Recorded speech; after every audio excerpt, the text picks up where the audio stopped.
You're on air.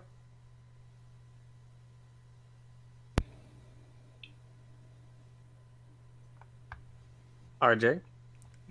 RJ is frozen again. Oh no, in the meantime, I'll distract you No, with my he's not. juggling. Is He he? looks frozen to me. Yeah, he's frozen.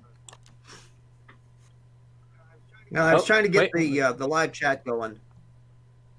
Uh-oh. Who's No, frozen? you're not frozen. RJ, speak. He's got some serious lag. Yes, speak. Speak, Yeah, Goof, speak. you've got some serious lag today. Oh, I was trying to RJ. get my chat window back open. I'm still on. Yeah. I'm still on lag now.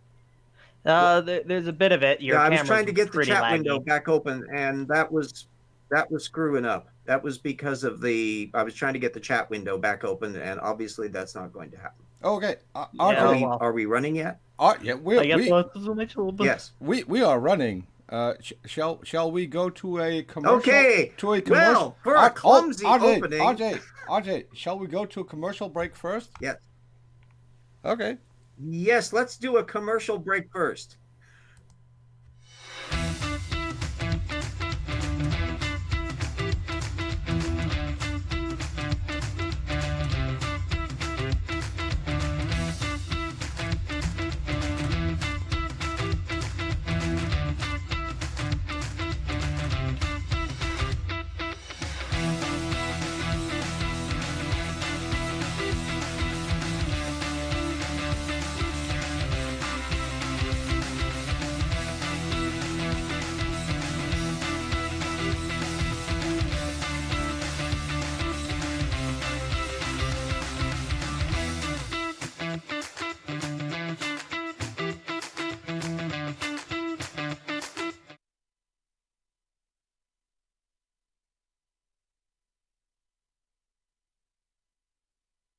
Good. Yeah. Oh well, that was exciting then. Okay, And that was we could have I sung screwed that. I screwed that 99 up bottles completely. of beer on the wall or something. Okay. And once again, I was over at another Zoom meeting up until a few minutes ago, so I will take all the blame for clumsiness, and I'm about to demonstrate that even the old RJ can screw up, which I did last week in the replacing Darwin episode. I glitched up by looking at the wrong footnote, and so the accusation that I made that he had an irrelevant footnote was because I was looking on footnote 9 of chapter 1 instead of the one on the next page, footnote 9 of chapter 2. Oops. And in my behalf, on my defense, I will argue, one, he should have numbered the footnotes consecutively so that wouldn't come up as a problem. And secondly, I was distracted by the charts that he was putting up of the various information. Let me get my little thing out here. Oh, you mean like the Behrman? Which turned out to be kind of... he had a chart up here that was of all the amino acids that, because Jackson and I had done the material on the amino acids for the new book, it was kind of stuck in my head. And what I found intriguing about it, apparently he got it from Wikimedia, so he was stealing the information from somebody else. But what struck me about it was the fascinating bit that the amino acids have a central core that's common amongst all of them, and then it's the side chain that varies as to what's attached to it. So if it happens to have a hydrogen atom only attached, it's glycine. If it has methane attached, it's alanine, and so forth. And so I got to thinking about, what about that core? What the hell is it? And that turns out to be an ammonia, and then a methylidine and the radical, and then a carbon dioxide molecule attached to it. So then I started doing a little bit of research on that central methylidylene thing in the middle, which turns out to be a very reactive thing. It's a hydrogen and carbon together. It's formed by sunlight, ultraviolet, out in the universe. And so I put a technical paper up from 2011, which was pointing out how ubiquitous it is. It doesn't last very long because it reacts to other stuff so easily. And so I have the sneaking suspicion that when we understand why that backbone is the way it is for all the amino acids, we will understand more about why there are amino acids and why. And also it was interesting because it was the paper related to the fact that the amino acids that are used by living organisms are all the ones that are most easily reactive by ribozymes, and they tend to be preferential towards left amino acids instead of right. And so that too is a clue about what may have been going on. So I put the reference to that particular old paper there, which was the thing that I encountered along the way of my mea culpa of RJ screwed up with the reference on it. It's not that he's incapable of not doing bad things even apart from that, because when I resumed the note-taking, I was intrigued by the stuff that he had on chromosome number. And it turned out that the reference that he was referring to for chromosomes turned out to be the paper by Alfodl from 2011 on the Anolis lizards, which I'm going, is that a good idea for a creationist to bring up the Anolis lizard genome and its phylogeny and its biology, waving at attention? And exactly the same thing with the chicken genome that he used for the other reference, because that relates to origin of birds and the whole dynamics of avians and all of that. Are these issues that he really should bring up? I don't think Probably he not. should, but he probably doesn't realize it, or if he does, he's just dishonest. And Well, it knowing now means that I'm going to be seeing where he's using this issue later on, because since he made a point of citing those two papers, that therefore he can never say he didn't know about them, or any presumably of the stuff that would have been connected up to them. So we'll be finding out a little bit more on that. Of course, I've got anyway, a question about some stuff. It's regarding. Yes, ask your question, he asked ingenuously. It's regarding all of the research you've done. Are you finding out that this creation is, despite your mistake, is still a total, how shall we say, non-researching jerk? Yeah, because it's a matter that Jensen, oh, by the way, another thing, I had seen Erica's spectacular video that she did on the chromosome 2 fusion thing, where about half of her technical references in there I wasn't aware of. And so I was up to the wee hours tracking all of that stuff down and researching all of that. And we will be alluding to that in volume 2, because it was a cornucopia of relevant information on there. And also, I hadn't known that Evograd, bless him, bless his heart, was doing a series on the Replacing Darwin chapters 2. And I found out about it because Erica mentioned it. So it turns out that then I've got that he's been doing those for as a while. bit that I will be going into. Yeah, he did some of them. In fact, I think the whole bloody thing that ended up with, when I saved all the information on it, it was like 70 or 80 pages altogether. And particularly the most recent one he did is the most meticulous detail one. So I'll be referring and alluding to that along the way as we move down through the mixture of all of that. So there have been a lot of stuff to deal with. Another bit that came up that was interesting was the stuff in that Erica video about the exchanges that she had with Nephilim Free. And I found that it was particularly entertaining because I wanted to track down some of the little blurbs on that. We'll be alluding to that in volume 2 too, because he was stumbling onto issues where there's actual technical literature. And the fun part was it was possible to find out where he's stealing his information from. In this case, it was some more of Jeffrey Tompkins, and that he was specifically glomming onto because he made a particular statement about it in terms of particular numbers about how many chromosomes there were and how many genes there were on human number 1 chromosome. And he wasn't even, I think he was glitching up his numbers, which is, I know this will come as a shock that Nephilim might actually not read carefully. So, oh, I am absolutely shocked. Yeah, we've seen that firsthand. I mean, the whole hour-long conversation we had with him where he cited a paper, we looked at it, said, that's not what this is about. He said, okay, that's fine, but have you looked at this paper? It says this, and we looked at it and said, yes, this paper doesn't say what you say it does. And he says, okay, that's fine. Look at this paper. We spent an hour doing that, RJ. I don't know. Yeah, I don't know how I came away from that. And I've been prodding insanity. Nephilim in the debate I had where he brought up that cold slab issue, where I reasonably confident that he got it from the Clary paper article in Acts and Facts. Because that's the only person who's brought it up, and in the creationist movement, and he was wrong, by the way. And I've been trying. Please, Nephilim, give your source. Where did you get your information from? Please give your information from it. He pulled it out his ass again. Well, it's quite clear that he was getting the material from Clary, because again, that was the only source I know of for it, and Clary just got it wrong. For those of you who don't realize, there's a certain rock will have different thermal characteristics. They'll retain or not heat under certain circumstances. And it turns out that the certain kinds of rock are resistant to warming up.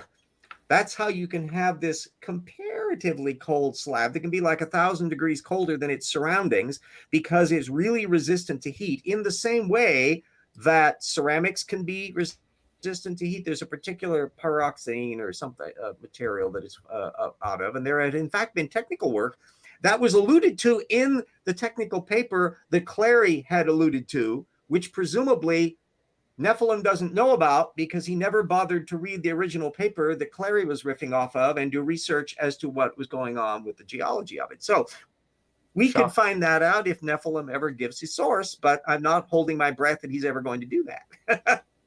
Or is he ever going to figure out what a carbohydrate is? Yeah, well, as you know, that he goes on and on and on about that. Anyway, it's an amusing little side issue that an area that I'll be alluding to in some upcoming episodes have to do with the COVID virus, and how anti-evolutionists and numbnutses are dealing with it, which is turning out to be remarkably scary. And that's been occupying my time as well, because there was a video. We were just discussing it, in fact, on the Spokane Faves Zoom that I was in, which was the reason why I was delayed getting over here, because this has been making the rounds of these two doctors down in Bakersfield who were saying, oh, there's really, the COVID doesn't kill as many people as everyone thinks it does, because we've been underestimating the number of people exposed to it. And they're apparently running a little clinic where they're maybe having some benefit if they think otherwise. But at any rate, this immediately metastasized through the culture camp creationist, hyper right-wing Trumpista network. In fact, I found out about it because conservative neocon had linked to it saying, see, things are not as serious as everyone says. And like 5 million people watched this thing, and YouTube finally said, uh-oh, violating programming standards, and so they pulled the thing. So it's not even available to watch. But anyway, I watched a portion of it. All they were doing, even they were aware of the fact that these reportings were still talking about couple percentage death rate, and they were just disputing this out their ass. So there we go. Yeah, anyway, Doug, was it someone on the news recently said if schools open up, it will only cost us 2 to 3%? And one of the comments was, that's of children, by the way. Yes, and old and granny and all the rest. You know, this because children are sacrificable now. Hey, what's the overlap? What's the overlap between the pro-life people and the let's open the economy people? Yeah, too much. Two comedians had the snarkiest reference to it. They said, the GOP 2010, the Obama death panels are wanting to kill your grandma. GOP 2020, well, granny doesn't really affect the economy all that much. Let her go. Well, that's literally what Ben weird world we live in. Ben Shapiro was saying things along those lines today. That's why he's trending. Yeah. Yeah, So. And this is absolutely gruesome.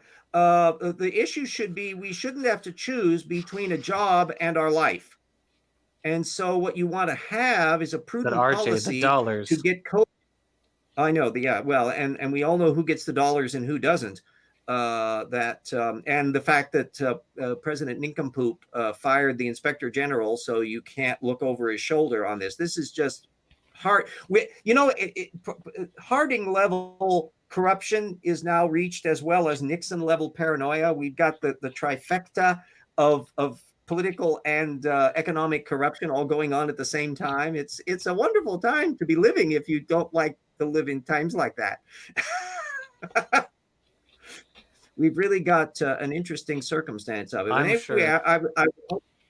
It looks like, at least in the Georgia case, an awful lot of areas are just paying no attention to their stupid governor. They're not. Some of the places aren't opening up, even though they can. Other places are finding they're opening it up to crickets because people are not coming in because they're not stupid. A lot of the rural areas, however, aren't following that, and they're starting to see spikes. And so it's going to be an interesting thing to follow as we see the petri dish of Georgia operate as an experiment to see what's going on. Oh, well. Anyway, enough of cheery, lighthearted stuff. Let's talk about Louis Pasteur. We actually got ours pushed back by 2 weeks. Yeah, and given the fact that Louisiana has some not exactly great track record on matters of science defense, that may be telling you something in here. Oh, I talked to one of our senators. Just this past week who said, "Oh, it's kind of crazy that we've shut down for a virus." And I thought, that's something, all right. Yeah, isn't it though? Oh, all the virus sees, of course, is yummy crowds. And we proceed as we go. Yep. I'll get this in ahead. Fucked as a nation. Well, pretty much. I'm a cockeyed optimist. Most of the governors, including Republicans, are actually behaving fairly reasonable. It is, however, the case that of the governors that are not behaving reasonable, they do have a tendency to be Republicans. So there is a political divide where the ones who are angling for a Darwin Award seem to be in the charge of certain states, whereas a lot of the other ones, King Wonderful, it can be a serious issue. Yeah, we've got enough said. There's questions in Colorado. There's questions in Florida. There's quite a few of these states. And the irony being, even Trump, I think, recognizes and can count votes that he's leery of Georgia reopening because he didn't win it by all that much. It's a very contested state. And if you kill off 2% of your voter base, that could be scary as problems. Side-strikeling's in that. I mean, he did lose the popular vote, so. Hey, Side-striking. Yeah. And well, hi, Cy. I don't have the live chat on, so I can't see who all is over in there. Let me just say a collective hi to everybody that's in the live chat, because I had to lose that when I was reconfiguring, and I wasn't able to get it out without my little circle thing going around and around and around and around and around, and I'm going, I don't have time to live that long, so we're gonna have to just skip that. Anyway, say hi to her. Let me stop briefly for the exciting world of Patreon. You're roboting really bad. I would like to say again, given how tense the times are, I am honored. I'm sorry. I'm very honored about the number of people who have still holding and helping at Patreon and not saying bye-bye, RJ, because I can easily understand why there would be higher priorities than me on here. So let me, even if I'm roboting, I will have to risk it. Our first priority is the laser cannon. Our patrons, Henry and Eric and Benjamin and Speed of Sound and Surus and Zeshi and Travis and Ian Chen, the amazing Ian Chen, who helps so many different people. Yeah, and Convert Me and Eat Meal and James Fitzwater and History Minor, Ralph McFadden, Paulogia, another absolutely amazing fellow, Mike Apple and Duranku and Totis Real and Daniel and Steve Bauman, our geologist friend, and Marigale and Insects Are Cool and Devin and Morton and Paul and Puffalopagus and Bo and Alex and Paul, and our legacy patrons, Jen and Jody and John and Keith and Andrew Dyer, Yui, Mona, Brad, Daniel, Nanya, Staggle, Sun Sky Stone, Ugly German, Truth, Everett, and Sewer. Every one of you is, I am honored that you are still bucking up and supporting the project, and so away we go on that. And if you want to run that shameless plug commercial again with or without sound, Peter, go ahead and do so. Okay. So shall I try and play it our in wee little book in full this time? Let's see Sure. if that'll work. Suddenly see a video coming up in there.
There you go. We try to do a multiple task at once. I think Jackson and I both believe that you don't have to dumb a book down to talk to a general audience, that you can play simultaneously a conversational role in writing a material and have it technically accurate so that even people at the college level will be able to use it as a fine resource. And also have some snotty humor every once in a while, because so many creationists do things that really do get our humor going. I think you're the funnier of the two of us, RJ.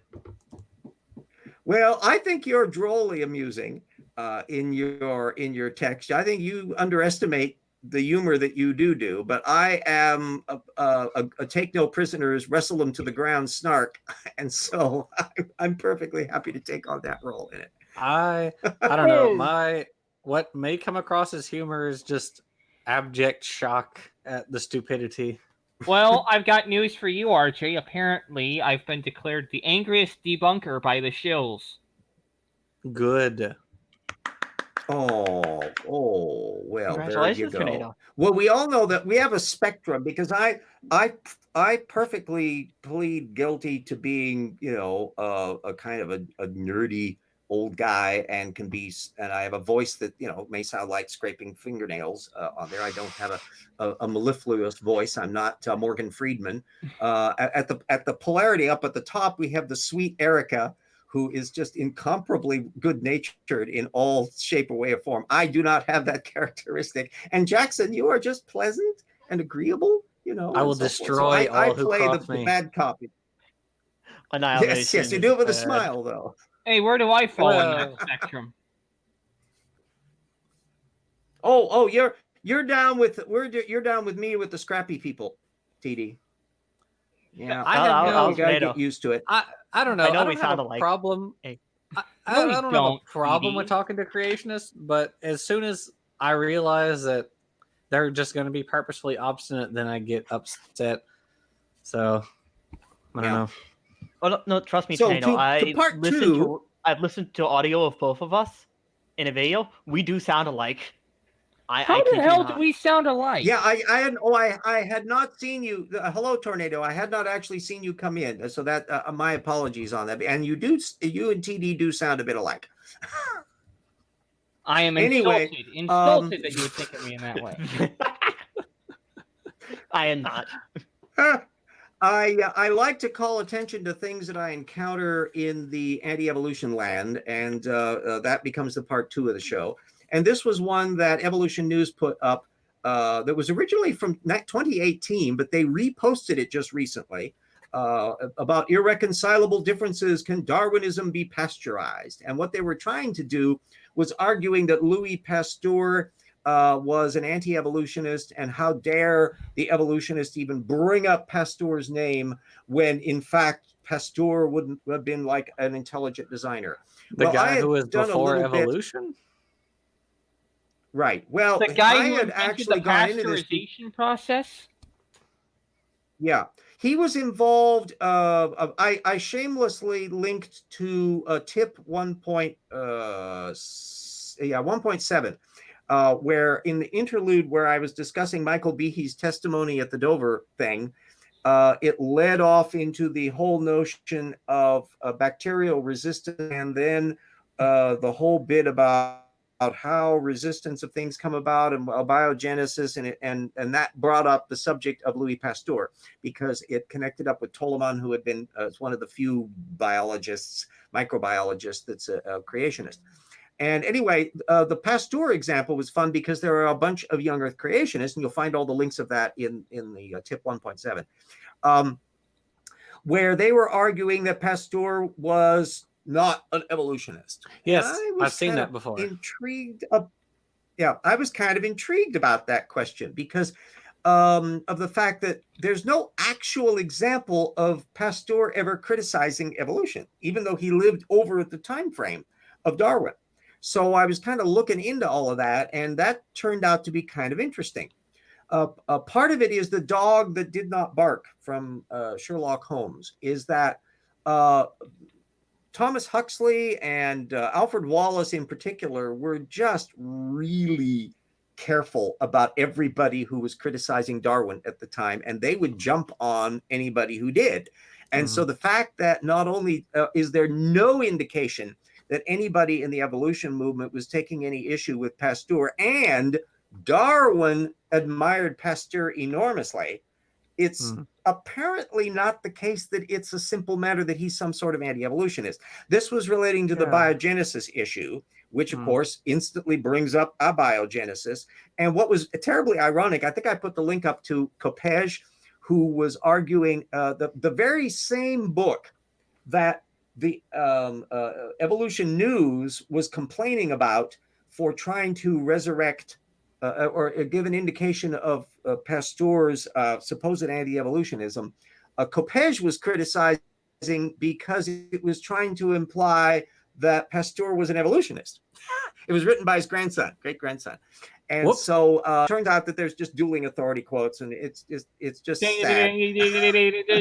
And yeah, there was a documentary that came out years ago that was like Darwin's great-great-grandson, and he was like, I don't even understand why creationists exist. I thought that was pretty funny. Chapman. That is Chapman, funny. I think his name is. He's still very active. Anyway, the fun part is that along the way, I found an interesting lecture by Pasteur, which I think was in the 1860s for the Royal Academy there, or the French Academy of Sciences. And there is a translation of it available, I think, somewhere or other, but the original, of course, was obviously in French. But the upshot was, it looks like Pasteur was kind of a nominal Catholic. Like Darwin, he was somebody who worshiped the work. So he just happened to be a Catholic, and he wasn't apparently. If it was a choice between doing an experiment and going to church, he probably would have done the experiment. But the thing is, during the heat of this biogenesis issue, in the heat of this biogenesis issue, he was talking about where anti-evolutionists shouldn't go in this, and he was saying, if you pin your belief in God on whether or not you can make life in the lab, I'm paraphrasing. What if they do it? Sure. Yeah. You're up the creek.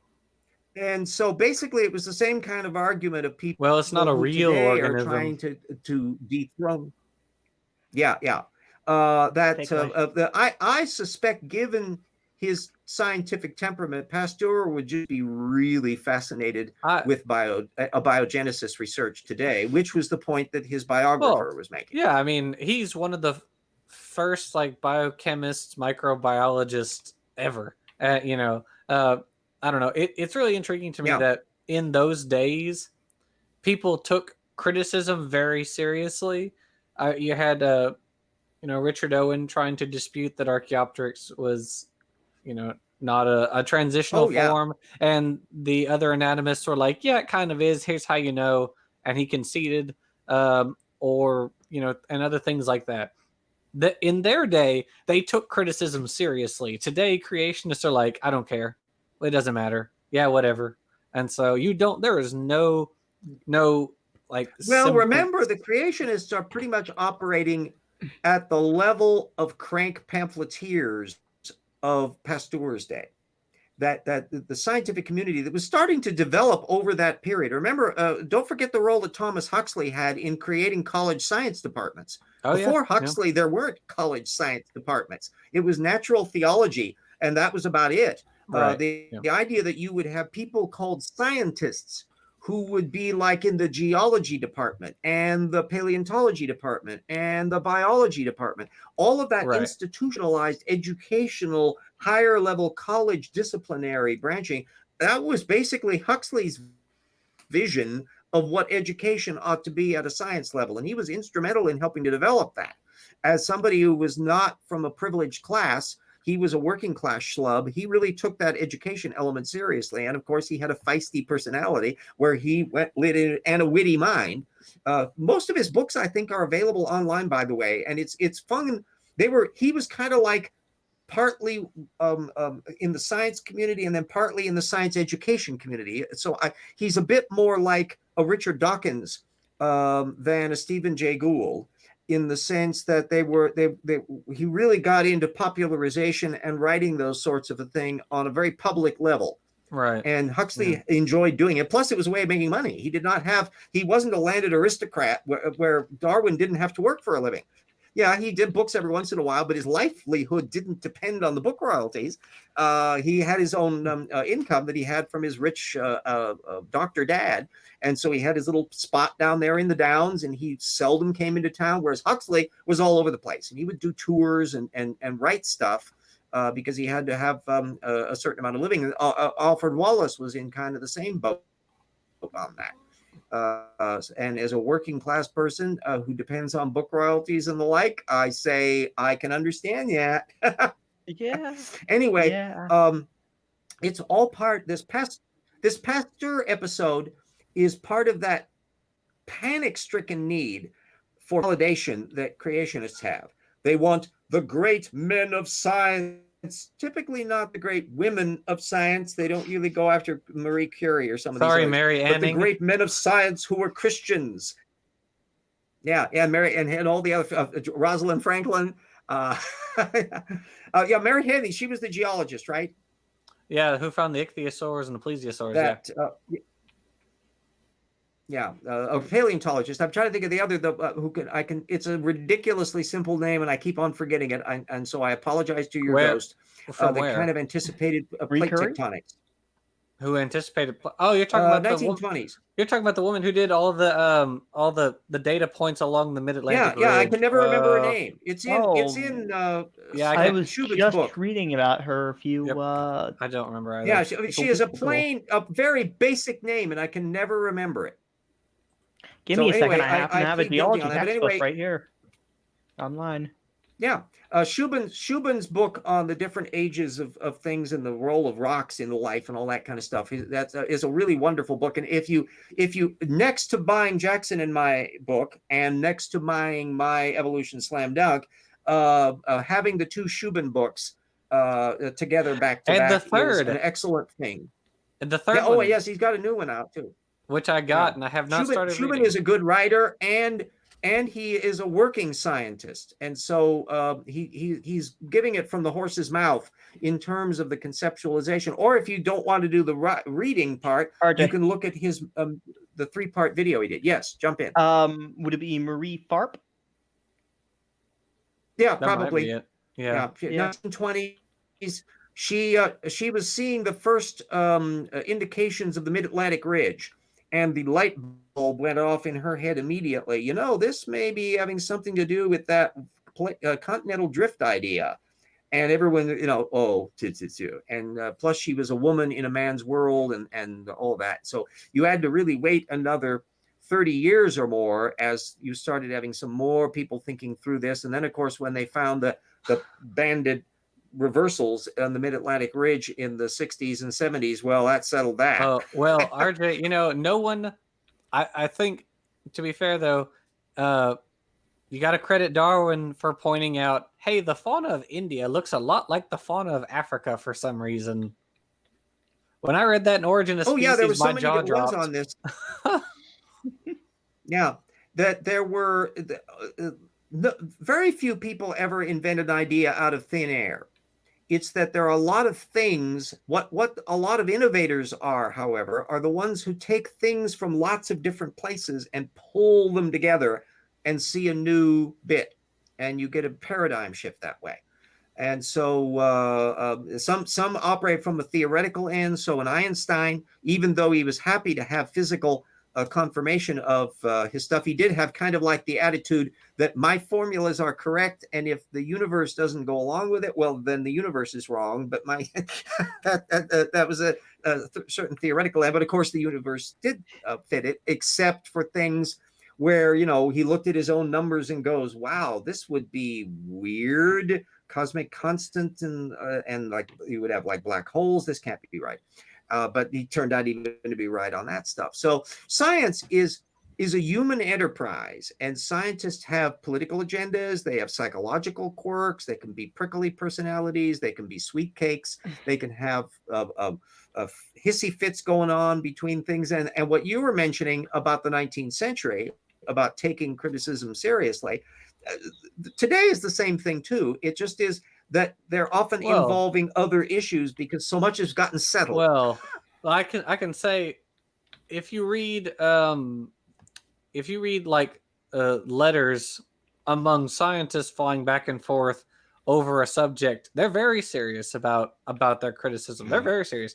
I'm talking about if you criticize a creationist today, they kind of go, yeah, but whatever, or they just kind of ignore the whole thing. They ignore 90% of the data, and that's more what I was. Well, it's just your assumption. It's just your assumption. Exactly. It's just your worldview. Yeah, I don't think you would see. Yeah, you don't really see that kind of thing with the older literature where they're just saying, or even in scientific literature where they're just saying, well, that's just your assumption. Although, I'll say this, that when you get past the public stuff and the videos down to those technical papers at Answers in Genesis and Institute for Creation Research and look at the footnote level, you get some hissy fit debates that go on.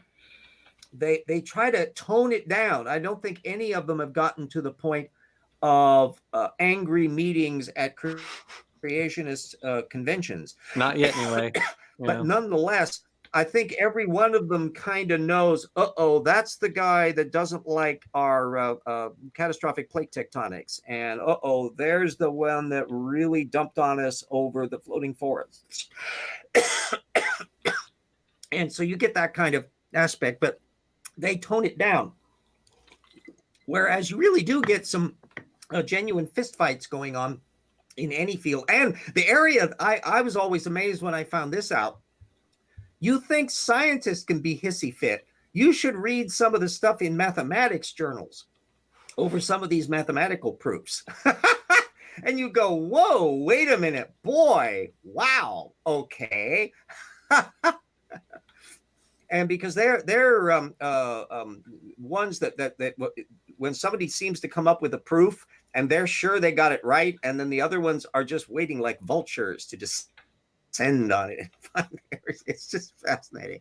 So there you get, I think, the same dynamic that you're finding with sports teams and arts and other areas that you don't normally associate with that, but the cognitive architecture of that kind of circle the wagons and treat your personality thing as a larger battle. I think those things probably occur in these other areas too. We just don't think of them in that way because they're operating as science versus the arts versus the politics part. And then there's actually an interesting little side issue that would come up. We try to figure of how many scientists in history actually kind of tried to play a role in political elements. We know Einstein got embroiled in some things and in politics over Zionism and anti-communism issues up and down. And he often would kind of try to back away from some of these things, but he was involved in it. Not a scientist, but someone like Picasso doing politically significant criticism, like the Guernica painting after the Germans and Italians bombed the town in Spain and all that. So you do get bits of that. We know that some scientists in Nazi Germany had extreme political views, and that figured up into things. We've got the politicization of science in Russia. Yes, with them, that just screwed everything up in there. There was, in fact, it's in the technology end, but the fact that the guy who figured out the way to get to the moon by not using a single rocket was a Russian who was constantly being persecuted by the regime. And in fact, one of the astronauts that actually had gone to the moon went and paid a pilgrimage. It was in the New Cosmos series where they alluded to it, where he went to this the little hovel that the guy had lived in for many years. He was the one that figured out that you could have a probe that could be sent to the moon, and then you would have a lander that would come down, and then you had progressively less fuel required each time. So you had a piece of the lander that would then come back up to the ship. And the Americans found this paper that he had done way back in the 20s or 30s that had kind of gotten sidetracked on everything, and said, hey, that'll work. And so that it's ultimately somebody that the Russians didn't pay attention to properly, figured out the way that the Americans, in competition with the Russians, ended up going to the moon. There's the ironies of life.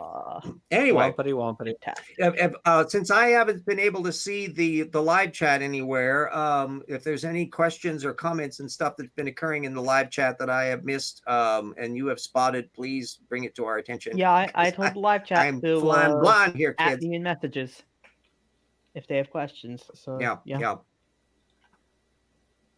yeah, this has been an especially frantic week in terms of background research, because there have been some just splendid videos. The latest one that Apologia did on Eric and Kent Hoving. We should call them as a single symbiotic organism, given how much Eric tends to parrot claims of.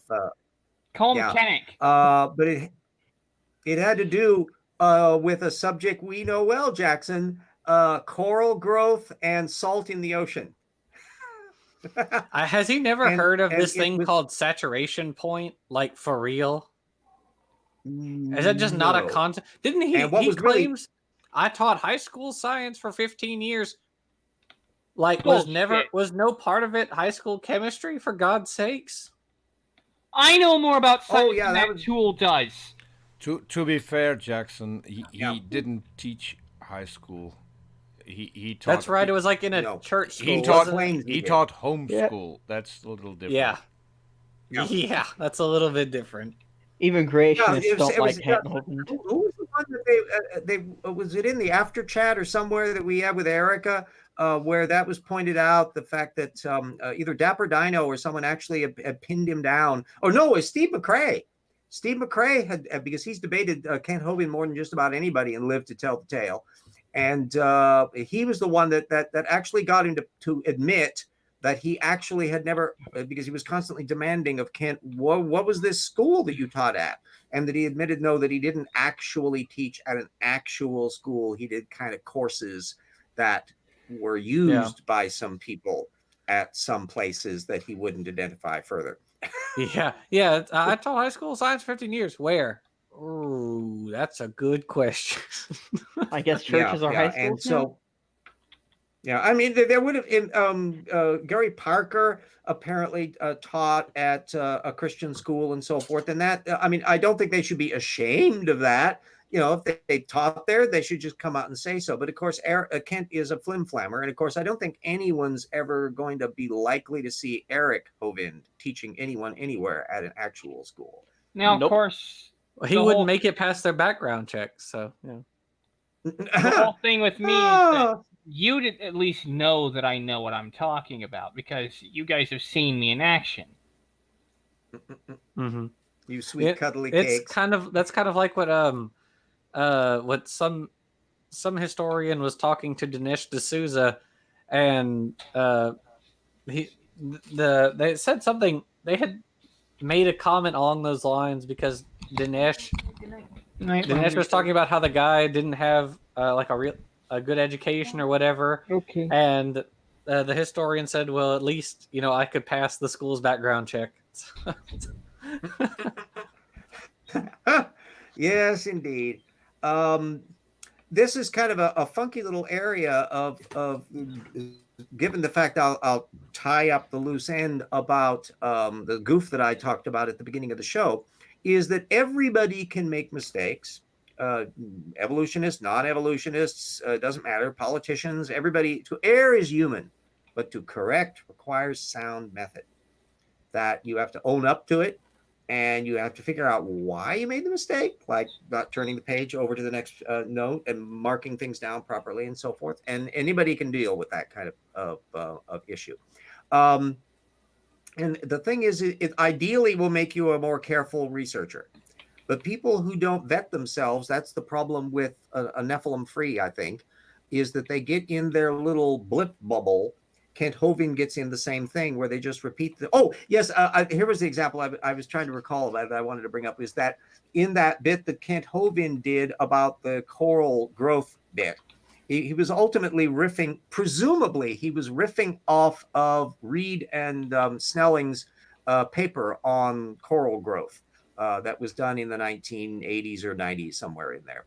The thing is that Snelling and Reed had quoted, this was in a creation journal, Creation Ex Nihilo, which Kent Hovind was still linking to as if it was at Answers in Genesis. But that was, of course, the fact that Answers in Genesis split up into CMI and Answers in Genesis. I happen to find another example of somebody who was a Kent Hovindista, and even as late as 2015 was repeating Kent Hovind's version of the thing. So he gave the source citation from the Creation Ex Nihilo magazine and had page period. He had copied it, but had forgot to put the whole link in, so it didn't mention what page it was on. It's just page, boop, an endpoint, period. Yeah, this is Richard Kent. And that shows you how the stuff metabolizes around. On all of the links at this guy's page were based on the old Kent Hovind. So here it is. If you go to his website, I didn't put the links up on it, but we'll be alluding to it in the new book. Another Hovind clone. Huh? Yeah, because this guy is also repeating the lunar dust myth, which we did not mention in Volume 1, so we got to make a point of bringing it up in Volume 2, where supposedly there was too much dust, lunar dust on the moon, if it was billions of years old, which is just a cockamamie wrong argument. So bad that even Answers in Genesis and ICR say, don't use this, it's wrong. Ajay, yeah. To be fair, Richard Kent takes idiocy to an entire new level. He took what Hovind put out and added his own buffoonery to it.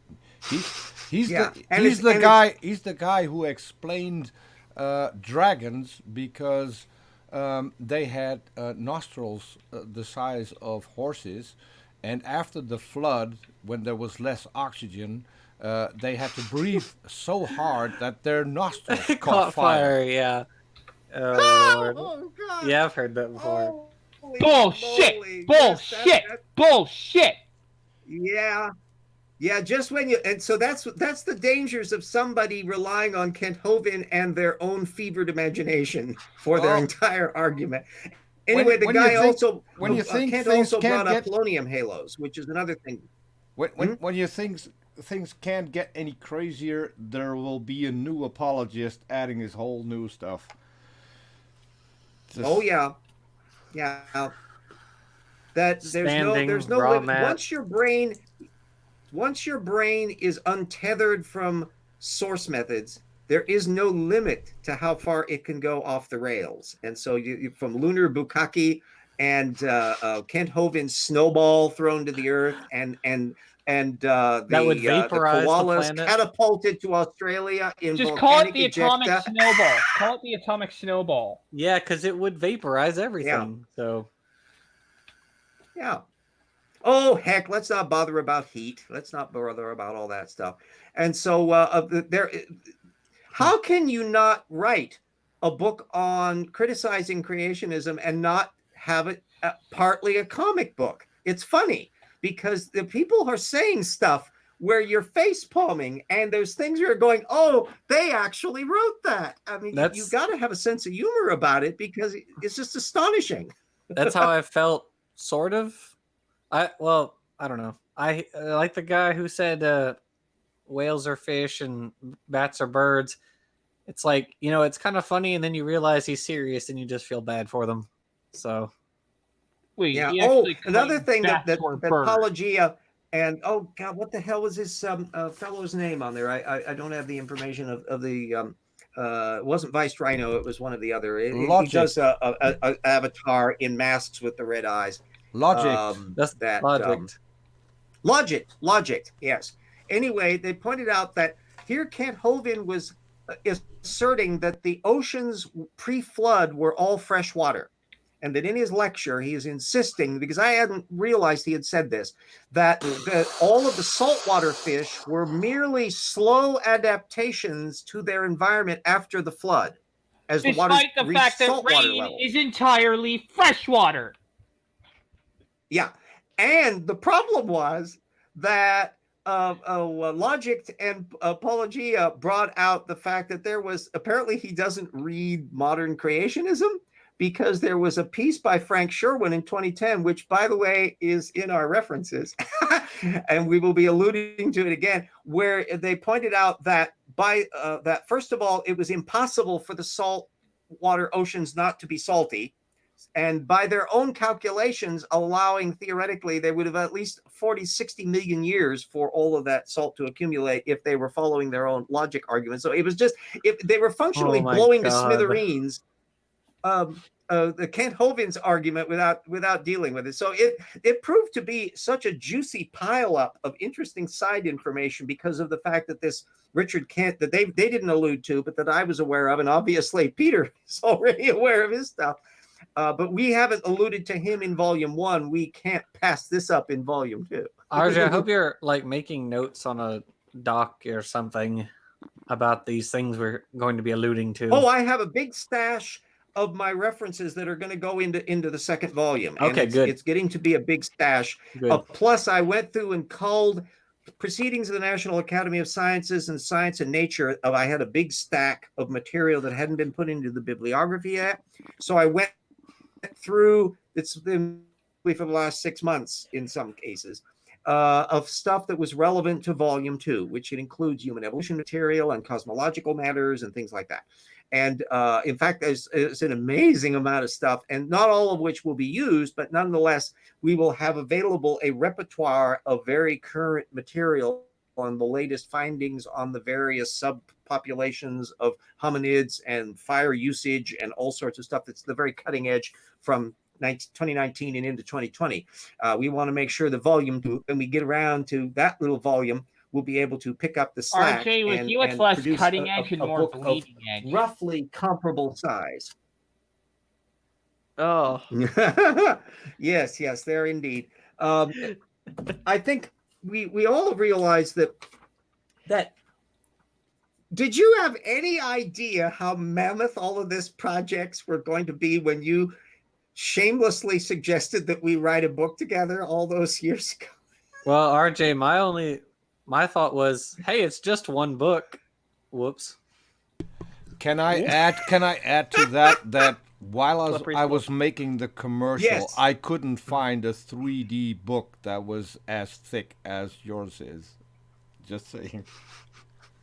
We were literally at the outer limits of what we could publish. We had to shorten or change the font size for the index and the bibliography to pull it down below their maximum publication size limit, which is literally 1 page longer than what we ended up with. We were 1 page within their boundary layer because the original manuscript was 898 pages or 838 or so, and it was way longer than their boundary because 828 is their upper limit. And I went,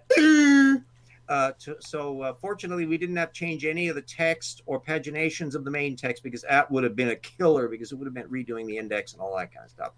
By the way, shoot me that link to that bit about the flame-throwing dinosaurs on there. We don't want to miss that bit. I'm sorry. I'm still trying to get over the fact that they said that the dinosaurs, that the reason why dragons breathe fire is because they had to inhale and exhale so hard that their nostrils caught fire. Okay, I can see several problems. I think he might very well. Their lungs would collapse first. By the way, another thing that I encountered. Oh, it gets even worse. Another way I encountered along the way, in that wonderful Erica thing on chromosome 2 over in the boundary layer of YouTube, was one of her things she did, I think a couple of years ago, where she was talking about a creation book that she grew up with from a creationist family. And it turned out to be Duane Gish's Dinosaurs by Design, which I had in my collection. And I had done a thing on that in Dinomania. And because I recognized the cover, I go, oh, that's his review on this, because she was going through the stupid of that particular book. And it was the one that had the flame-throwing Parasaurolophus argument from Duane Gish. I have to. It was a book that was. I have to make a counter to that argument, because it involves a little bit of science. So for everyone who's listening out there, science alert. Mm-hmm. For air to get really hot, something has to move through it really fast, like say a meteor, or the air itself has to be moving really fast, such that any object it hits is going to be friction heated because of this air. Or it could combust. It could like have a propeller in its nostrils that lights up like a flamethrower or a Bic lighter. You know, that was the notion. The reason why Duane Gish brought up Parasaurolophus flamethrowers is that he wanted to bring up the bombardier beetle, and he used this as an end run to the bombardier beetle argument. Never mind the fact that if you actually look at a skull of a Parasaurolophus, you can discover that there's no possible way that could be a flame-throwing organism. None of the anatomy fits. Well, never mind the fact that if we're talking just in terms of the pure inhaling and exhaling, that air would have to be moving at least Mach 2. Yeah, well, heck. You know, with the stiff winds that were taking place as the mountains were being pushed up during the days of Peleg, I suppose maybe they could get some figures on that. We will await his monograph on that. It's like you're going to insist that the reason why they were dragons that breathe fire is because they can inhale at such and exhale at such speeds. They can inhale and exhale air at such speeds that that the air moving through their nostrils rivals that of the airspeed velocity of an F-22 Raptor? Yeah, well, there you go. See, raptors, and those are dinosaurs, and so there you go. See, it's all makes sense now if you think biblically. Oh, if you want another hilarious book. No! It doesn't make any Ham, fucking one of the sense. very few books. Of course not. Ken Ham did a little book, little itty bitty cute little book on dinosaurs and stuff. It's the only one. I can't remember the silly title of it. Dinosaurs Creation, yes, or something like that. Evolution, no, something like that. Dinosaurs in the Bible. I bought that quite a few years ago. Could very well be. It's a little itty bitty little thing. It's almost also an known aim as largely My for Holy kids. Book. Anyway, in there was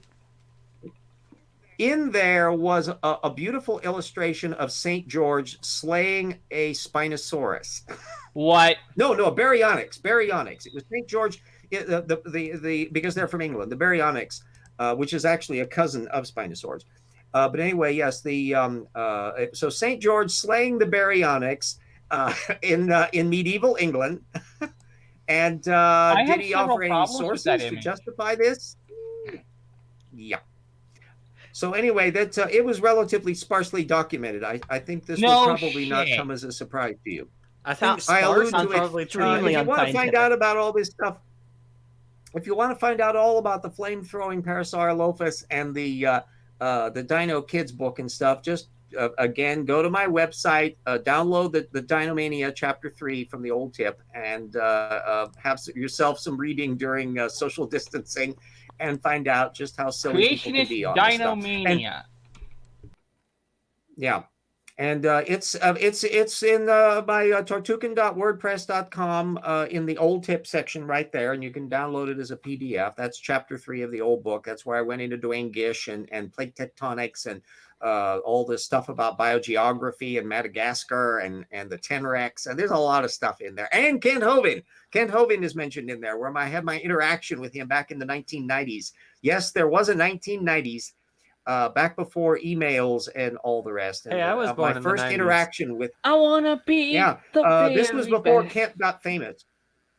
Anyway, I also one of the things that came up in the after talk with Dapper Dino and Colton was that both of them had copies of Dwayne Gish's Evolution: The Fossils Still Say No, and they were both kind of sad that they didn't have the older editions to be able to look at the view there. And I pointed out to them, no, you should be happy. That's the edition you have.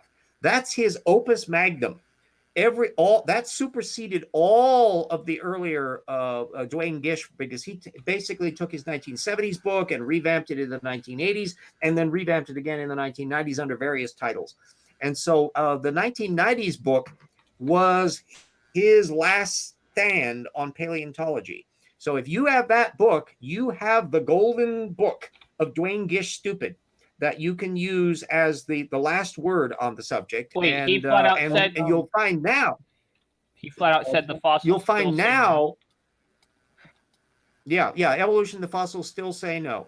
And the other book that I allude to in that Dinomania chapter is his 1993 book, Creation Scientists Answer Their Critics, which is a monument of evasion. And having both of those together allowed to explore the trail of breadcrumbs as he's suppressing information on Proto-Avis. Remember our little Proto-Avis example, Jackson?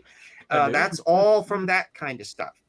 And a lot of this material will be... Which actually kind of reminds me of something from earlier. To bring back the Proto-Avis to Louis Pasteur from earlier, when I'd asked you about the whole Proto-Avis thing because of the Gem and Mineral show I went to where there was the lady hawking the creationist wares. Yes, at a place where people were selling fossils. But regardless, she was handing out these little papers that were saying that were like lists of creationist scientists, and Louis Pasteur was on there, and so shock. Yeah, they try to hijack him, and so too did the creationists. You get a whole bunch of them. Of course, inevitably they'll mention Isaac Newton, and they'll mention who was around 200 years before and they'll evolution. Mention Werner von Braun. They'll tend to not mention the Peenemünde slave labor camps, but nevertheless, that's not going to all that. Yeah, never mind. RJ, RJ, if you think about it, everyone pre-1859 was not an evolutionist, so checkmate. Yeah, well, but the main thing is that they were Christians in the framework. They tend not to mention Isaac Newton was an anti-Trinitarian and believed in astrology and so and numerology and stuff. Well, so I mean, just in the sense that evolution hadn't been invented yet. So, I mean, it just if you think about it, really, but it's mainly is that they were creationists, and you still get that urge. They want to have that glee club. I don't give a rat's ass whether Isaac Newton was pro or anti-God or any other factor. I just want to know what the science aspects are. It's a fascinating topic about the world that he lived in and the attitudes he had. Whether or not, if you took him in a time machine and brought Newton to the 21st century, whether he would change his mind on anything, or you discover that he's really a weird person that you might want to go like a James Cole mentality, we don't know, because we don't have a chance to deal with him. But the science data that we have now is quite a different kettle of fish on that. But anyway, the point about the Gish book in that is that so much of that information that they have in those books are not available online. Those have not been digitized. They are not available as postings to find. And so I there's wonder why. Well, I'm surprised not, because, why not? Maybe the Gish estate doesn't want to cheat the money on it and post them online. But the point is that there is a blob of creationism that's book form that was around in the 1970s and 80s and into the 1990s. And then the new generation of online ones that they do books, yes, and they do papers, yes, but virtually always they're going to be those online.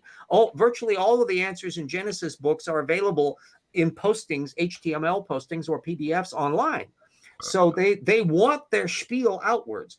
So if you find the creationist that's trying to wave a Dwayne Gish example at you, odds are they're either an older person who read it as books, or there's somebody who found the book in granddad's library, or they're following in that network and they apparently don't have an internet because the tendency will be that the internet people will want to scavenge stuff off the internet. None of his books are on BOK.org. So, yeah. Yeah. So there's a big split divide. That's another issue that I discovered when I wrote Evolution Slam Dunk. Shameless plug, get that too. Because virtually all of the intelligent design attacks on the reptile-mammal transition, lame though they are, in Michael Denton, Philip Johnson, the Design of Life book by Dembski and Wells, and Explore Evolution with Steve Meyer and company. Those are all books. And there's virtually nothing in the intelligent design canon on the reptile-mammal transition at Evolution News. So you'd be up the creek, except for a tiny little excerpt from Evolution News, from a Design of Life that got posted at Evolution News, and that's about it. So if you understand what's available online versus what's available in print, you can use that as a guidepost based on what examples they bring up and how they're going to navigate through the field.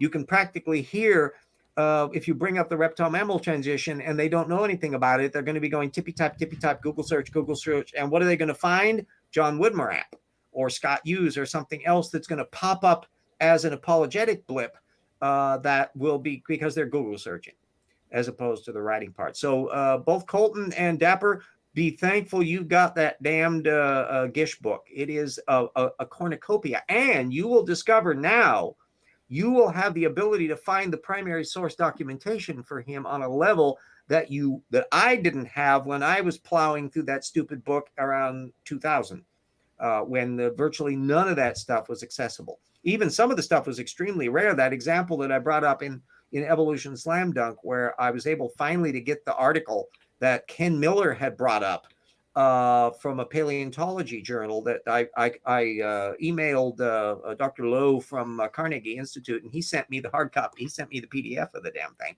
And so I was able to finally to see the thing. And that's when I discovered that Gish, surprise, surprise, misrepresented the source material. And that meant that the argument that he was doing in Evolution, the Fossils Say No, is invalid because he's suppressing information he had to have known because he was aware of that article that discussed the relevant information in his prior book, but never brought up. I'm shocked. So the fact that he cited it in the 93 book is a Dracula rule. He should have known that information because he cited it in his 93 book, but didn't allude to any of that in his 95 book. Bad dog. Who would have guessed? Dead dog now because he died in 2000. Yeah, who would have guessed? Well, yes. So that's the difference between the primary material. Oh, another place to look at are like old used bookstores and other things that if you are a masochist and actually want to read lots of creationist literature, you can often find some of these things lurking around. They won't be filed typically in the science section. They may be in the religion section of old used bookstores. And online places, you might be able to get things at relatively bargain basement prices, the remnant section in odd little stores. So there's a lot of different ways to go around doing it. And if you are wanting to do so, two books that I picked up, and I think we'll be alluding to it in volume 2 because it's just too juicy. Dr. Noah Thing or Two is what they're called. I know it's a cheap pun. And there are a couple books that he wrote for kids, and they're just absolute young earth creationist claptrap, including the idea that a particular species of lizard, this three-horned lizard had actually 3 eyes. And, What? I know. What? Yeah. Yeah. Wait, actually, there is a third eye on. The pineal gland. Sauropsids do have a, or some. Yeah, do. but this wasn't what he was referring to. Not on the horns. No, not on the horns per se, but he actually thought that there was one that had multiple eyes, of eyeball eyes. And of course, he did not offer any sources for this, but Professor Noah Thing or Two was, and it's Noah as in Noah's Ark, Noah Thing or Two. It was very lamely done. Needless to say, it is not even highly regarded amongst creationists. Oh, another thing that you can do as an investigative tool is when you see any creationist website that has like educational links that or bookstores, creationists will have like here's the books that you can buy online and so forth and so on. Find out, see who they're selling. And that's where often you will find Dwayne Gish showing up in the potential buy list. And you'll be able to, and sometimes there's smorgasborders where they'll have some that are intelligent design books that are slipped in there. So Michael Behe and Dwayne Gish will both be in the listing. Yeah. What was it? Erica's video where she has the clip of standing in the brain trust, all talking. One of the books that he shows on screen is Darwin's Doubt. Hello, Standing. You don't think the Earth is billions of years old, but Stephen Meyer does. So that's kind of a problem. So. Yeah. Well, remember, Steve Meyer is perfectly capable of embalming his brain and writing an article with not one but 2 young Earth creationists on the Cambrian explosion, and never once apparently working out like when this happened. So Steve Nelson and Marcus Ross think it happened 4,500 years ago, and his non-creationist co-author and Meyer think it was 500 million years ago. You think you could kind of settle that difference first before you start trying to telling us about anomalocarids and all the rest in the Cambrian explosion? RJ, those are just details. What's magnitudes of difference zeros between friends? Well, I mean, yeah, it's just a couple. Once you start putting in 1 extra 0, it's real easy to put in a few more, Well, I mean, we all know that age is meaningless, and whales are fish. So there you go. Yeah, and remember, nobody knows whether a fossil ever had babies. To quote Saint Kent. Oh, okay. I think we probably exhausted this thing. What? We've got a bit over time. And we'll let Peter pull the plug on things. So show our commercial again before we go. And now for a message from our sponsors. I will obviously show the commercial again before we go. And thanks for having me pushing the buttons again. It was fun as always. Oh, well, thank you for doing it, because old fart here would be up the creek if I didn't have a place that they could host on this. So I am thank you so much, Peter, for helping out all those. And you got fancy razzle dazzle gear, background elements and multiple images and all kinds of stuff. By heavens, you're miles ahead of what I. To be fair, that's all credit to scientist Mel, who made all the stuff. I just got it from Mel. Oh, and thank you, Scientist Mel, for having hosted in previous weeks. And I'd say get some sleep, dear. That she's been working her butt off in the teaching and other things, and there was a lot of stuff to where she just needed to get some rest. You got to recharge the brain cells on there. And so the fact that you were able to pick up this, Peter, is a great help to Mel, who can get some sleep. Yep. That's so I work with Mel a lot, so it's my pleasure to help her out with this. Yeah, and with the amount of responsibilities and stuff on there, that heck, any less stress that people can have, the better. Yep. This kind of thing. If we have done a little bit to bring some smiles to your face and humor on here, I will not attempt to imitate Claudia. The woman on the side strike thing. That's a side Archie, do not mention Claudia Albert. Yes, like Voldemort. The name that must not be mentioned. You have any idea what we're talking about, Jackson? Afraid not.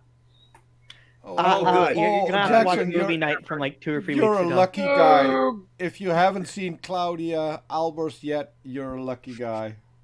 And for me, it's frustrating. My first girlfriend was called Albers. So. Dinosaurs RJ, are, can I? Oh, and albino giraffes are actually space creatures that were put down here by beings that live in a planet that kind of hovers nearby us, but details are not forthcoming. Oh, and dinosaurs came here through chunks of other planets. Sounds about right. There's pieces of the planets that fall onto the Earth and things. They aren't always visible because they're like white matter stuff. And tell me, times, right? organisms survive this process, especially vertebrates? Of course. They're yes, and amazingly, they look exactly like normal organisms, except maybe are slightly different, like an albino giraffe, or albino elephants or something that this come from this. Because reasons. Yeah. So let me tell you that our little summary of that is vastly. It has now saved you the need ever to watch a Claudia video. Because she goes on and on. And RJ, on. has no one told her about epistatic mutations? Oh, I think there's a lot of things that people have not tried to tell her. Or we have, she's just kind of, and it won't do any good. Yeah, she has an actual kind of degree in something or other, and probably just went off the deep end. But she's a physicist. No, it's in like a science degree, and then she went off into a corner. Do you know, Peter? Do you know what degree she has in? Yeah, she's a physicist. Oh, yeah. She and believe me, it does not show. Big yikes. Nope. She's a physicist who went off the deep end. Just imagine if you had James Cole, but he never cites technical literature. No, just imagine if you had James Cole, but his only source was himself. Yes, she posts these incredibly repetitious things where she's alluding back. She's up to like 5,000 or 6,000 papers that she has. They're typically about 5 or 6 pages long, and there's a lot of pictures, and it is mercifully devoid of any background references for any of these things. It's just astonishing. And I only bumped into Claudia, which we never actually get to see her, where there are pictures available even of just still pictures and that. So she looks a little bit like Fosse or somebody like that. I'm trying to get her on the show. Probably about my age now. RJ, I'm trying to get her on the show. If you ever do, I want to bring popcorn for that. That should be. That will be interesting. I think we'll have to pass. And actually, because I've had enough. I've had enough with yesterday, and Nephilim 3 before that. I don't think I want to engage. Just has she ever embrace more stupid? Peter, say again, RJ. Has Claudia done any interviews with anybody, or she is just the talking head on YouTube type? I haven't been able to find her anywhere yet. So, but yeah, she may not have done that. One that is too busy listening to the voices in her head to bother about having conversations with other people. It's probably crowdy up there. That could account. Yeah, that could be it. There's already a crowd in there. Another interviewer is just going to make it worse. So, RJ, well, on that note of hold on, RJ, can I shamelessly plug your co-author because he's probably too modest to do that himself. Jackson, you got a show on May 6th? Indeed. Yes. Well, Colton. Corporal Annan will be there too. We'll be Peter and I will be hosting Fazal Rana, but this time will not be debating him per se. We're gonna the four of us are, we're gonna be on there and talking about why soft tissue does not help the young Earth creationists, and Colton wants to talk about catastrophic plate tectonics. So wait, whoa. I'm part of the show. You're gonna be hosting it. So, I mean, Okay. Well, I got something to plug too. Go ahead. Plug away then. I'm going to be on the Shills apparently on May 8th, which is a Friday. So I'm going to be making the first official Shills appearance. Yay! I hope we get to debunk some fucking stupid. There is never any shortage of. We have to get the entire internet on the Shills eventually. Yeah. What I'm pleased with are the number of people that I've been able to interact with who have been tightening up their source methods game as an approach to dealing with the woo.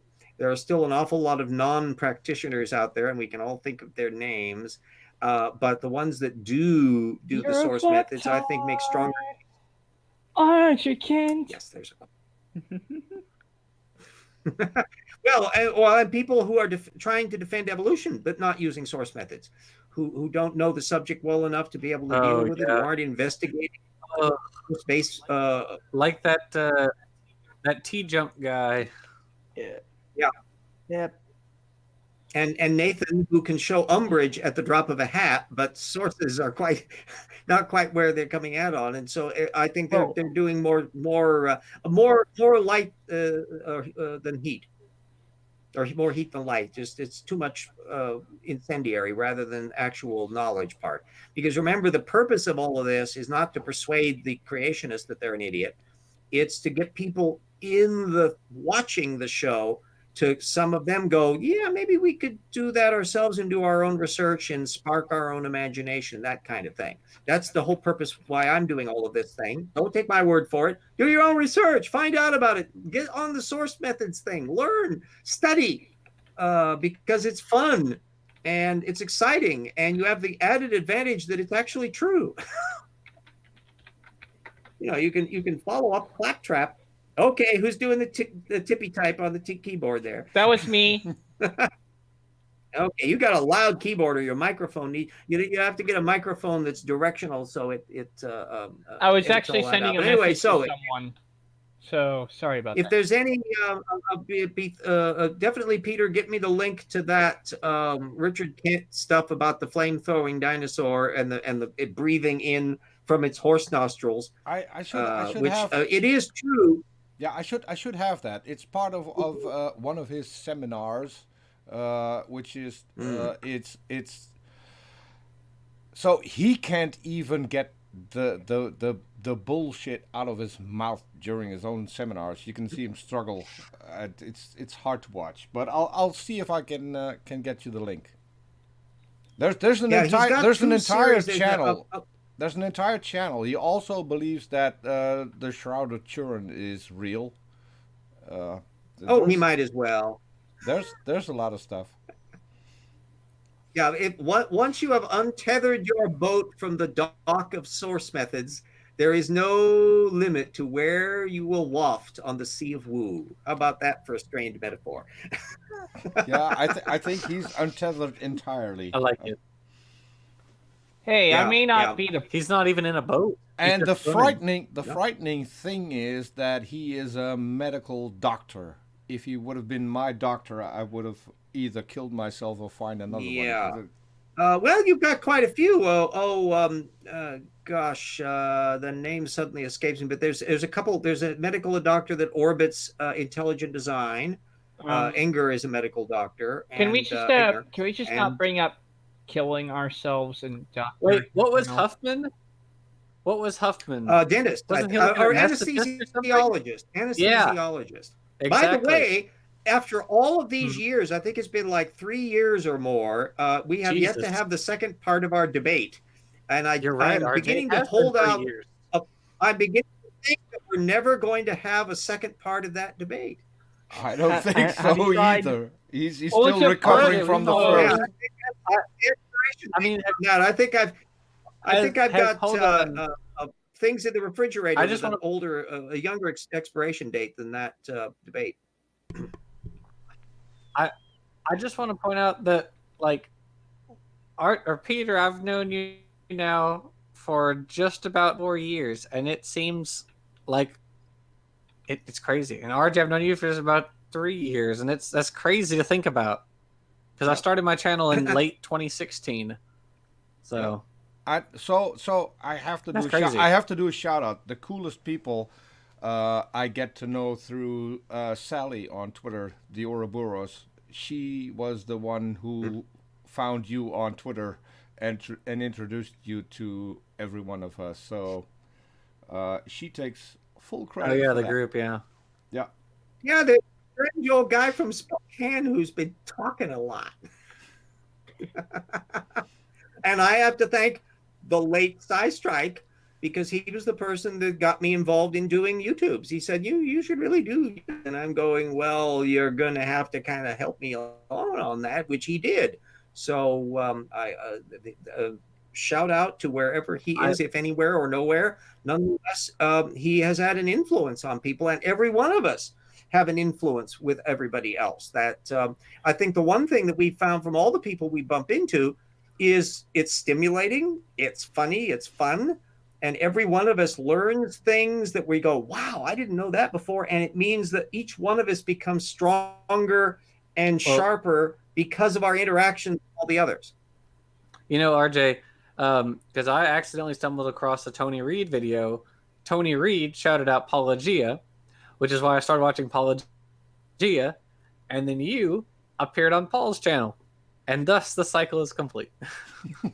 So yes, one thing after another, and the ones that we're all gradually building up a reputation amongst our little niche here, that we've got kind of a new way of looking at it, and an approach that's in a way old, because there's nothing novel about sound scholarship and source checking. This is just basic stuff. But I hope I'm the helping idea out that in that regard.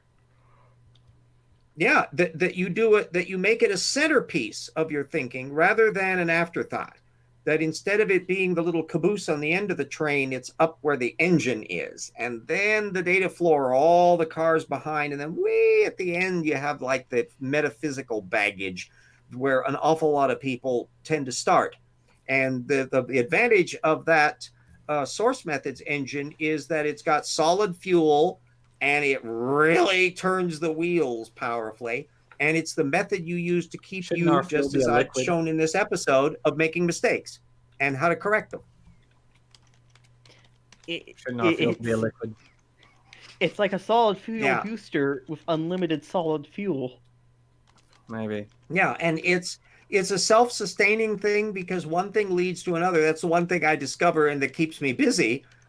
Is, you'll find one thing and you'll start searching for a thing, and you'll find something else that you weren't even looking for, that you discover, wow, that's fascinating, and there's another little trail. So it can be time consuming in terms of that. So you can always, if you have a particular interest, focus in on that particular bit. But if you belong to a network, you can also say, hey, I stumbled on this interesting little paper. I would be getting a Nestle would often put things up on the a bit where he'd say, have you heard about this paper? And sometimes I have, but sometimes I haven't.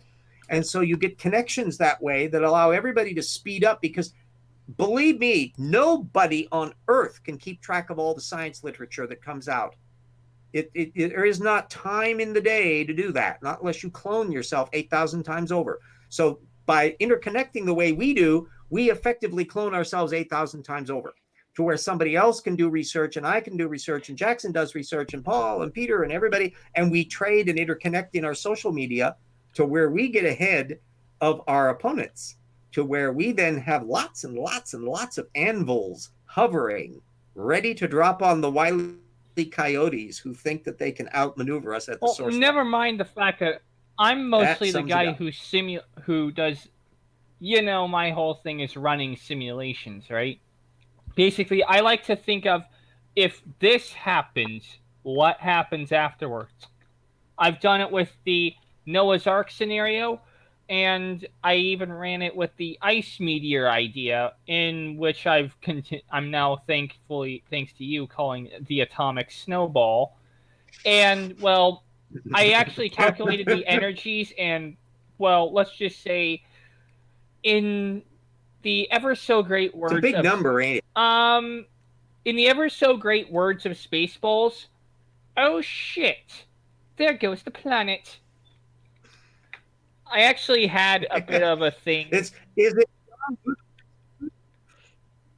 Yeah, let's just say that the fireball generated from such an impact would completely envelop the Earth. Toasty. And that's the 200 by 200 by 200 kilometer ice cube. Thereby, the other thing is the number of people who gradually then realize that they've got a venue in YouTubes and in website publishing and various things to be able to put forward their arguments and to make them involve. I mean, I think we are enticing Colton to enter the fray and become one of those as well, because he, I think, has an enormous amount to contribute. Look at what Erica has done. And instead of us being a bunch of little separate voices in the winds, we start cross-connecting and fertilizing so that we now can become stronger and stronger and stronger and link up and link up and link up in better and better ways on that. And I want us to be sufficiently formidable that all of us as a collective group will strike terror into the hearts of the wooists. Hey, don't leave me out of this. Who's the guy who gets extremely angry whenever woo comes along? Well, yes. Indeed, yeah. and everybody can play a part on that kind of thing. You can all know the level at which you want to operate in your own specialty of interest in that. Mr. Angry is and you want it to be accessible. You want it to be accessible and useful. And the other thing that everybody can say out: if you're going to put up a damn video, put up links. If you're alluding to technical literature, put up damn links.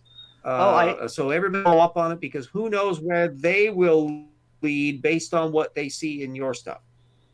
Can I add my 2 cents to that, RJ? Okay, I think we've. Oh, go ahead. Yes, put your 2 cents in, or whatever. What is the coinage over there in Holland? Euros and cents. So Pfennigs or something. We have cents. Euros and cents. They actually call them cents. Yep. Wow, that makes sense. And I thought it was Danish. 100 cents to the euro, I'm assuming. Exactly. So, otherwise, that wouldn't make any sense. The reason that I'm here is also because of my philosophy. If you want to reach creationists, you're going to need to reach different people, and that's why we need different channels, different people with different approaches to at least make a good effort. And that's why I think we should support other channels that are doing a good job in trying to teach people. And that's basically what I've been doing since I joined Twitter and YouTube. Yeah, I need a suggestion for what kind of woo I'm gonna tackle for my first ever video. What can I tackle? Well, even in terms of conversation, I mean, Peter has had a lot of conversations with various people, and often quite congenial ones, even though they are wooists. And look, who would have thunk that you would have Eric Hovind in a chit chat with Apologia? But it happened. Mm-hmm. Well, Eric, so we live in a strange world. Dogs and cats living together. Eric has been on the Great Debate community channel before, so he has been on YouTube with some of the people, but not recently, largely because he's got his own show, and the higher ups usually don't want to fraternize with the enemy. So yeah, I have had some communication with Eric's secretary. They haven't turned me down for him coming on our show, but it's also not going anywhere yet. He seems to be very busy, but at least I didn't get a no, so I'm still hoping that will happen. It's the perpetual cycle of I'm never going to respond.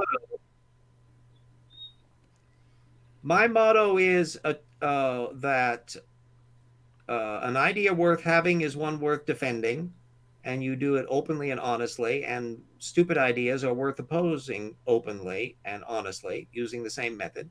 And so who should be afraid to have conversations on things? The only where I draw the line is if somebody is an obtuse prick who just, you can't have a conversation with them. And there have been, C. Brown was that example. I've lost my temper with Nephilim, but that was because I made the mistake of being on his channel where he controls the microphone and does all of his little shtick in that. Oh, but, you got muted? A great many people, Jackson did. and I.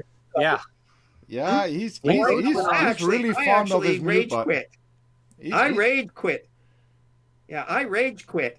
I said, "Oh, enough of this," because I could not get him to discuss the points he was raising. He was just hammering away at demanding that I answer a particular question, and he didn't like the answer that I kept on giving. So he just kept on powering on. Everyone's heard Nephilim do this sort of thing. Yeah, it was it's just terrible. A waste of time. But Riddle was not a waste of time. It was immensely informative because he would actually have a conversation with you. And I think Paul and Eric, it was useful because they were just talking with one another and at times revealing things that can be useful to scholars in figuring out it's interesting point to be made and all that. But, and the same thing with Fazal Rana when he was a guest on your show. You know, there were some odd little moments when he would be, brain didn't want to think about certain things, but that in itself is a piece of information. But you can still have a nice, comfortable conversation with it. But some like the C. Browns and that and Nephilim under those contexts, you know, it's just Nathan Oakley. The guy that was on the after show that Erica, that fellow from Australia, holy moly, that faith, Flat Earth Aussie Jesus. Wow, Peach is not the brightest at times, Tornado. A strange person. Yeah, to get a range of people, the ones who are under the impression that they know more than they do, the Dunning-Kruger super experts that think they know the field better than they do. Humility doesn't come in the venue there. But the hacking? We all hold our holy grails out for some of the ones like Steve Austin, who will only debate or discuss things with people with PhDs. Well, cowardly. So much cowardly. Yeah, you know what? I mean, Craig does the same thing, but at the same time, he'll debate Lawrence Krauss and Sean Carroll on physics, and Craig most assuredly does not have a degree in physics of any sort. So, you know, there's that. Yeah. I think the reason why he did that exception is because they're prominent in the opposition. What does it do? As I say, not have a battle that level for the same. Yeah.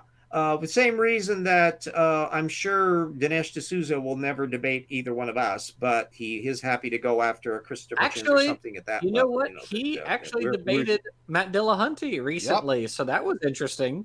Yep. That's worth a watch. Oh, I think I've actually got a blurb of a thing involved in that. You might want to watch that. Yeah, there's too many. I have a bunch of little videos in my thing. Get around to watching at some point. On my queue, and this has been times when I'll finally, I got a little time to look at that. Honestly, and especially ones that are very long, I kind of keep them on a back burner. I'm kind of surprised that Pangburn is back, considering the whole fiasco last time. So, what happened last time? Oh, he like disappeared for months because he built a show with, I believe, Sam Harris and someone else, but he realized he couldn't pay the speakers what he had promised, so he canceled the show and did not refund the tickets. Ooh. And then he disappeared for a while, and now he's back, so whatever. Oh, that must have pissed a lot of people off. Okay. Oh, even Sam Harris was like, you have a moral obligation to refund these people. Yeah. I don't think he ever did, though. So. What? Yeah.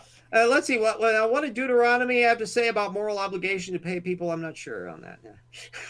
Oh yeah, pay your fucking taxes. Hey, which hand do you like less? I think they'd be like, hey, which hand do you like less? All right, hand it over. Maybe you'll pay next time.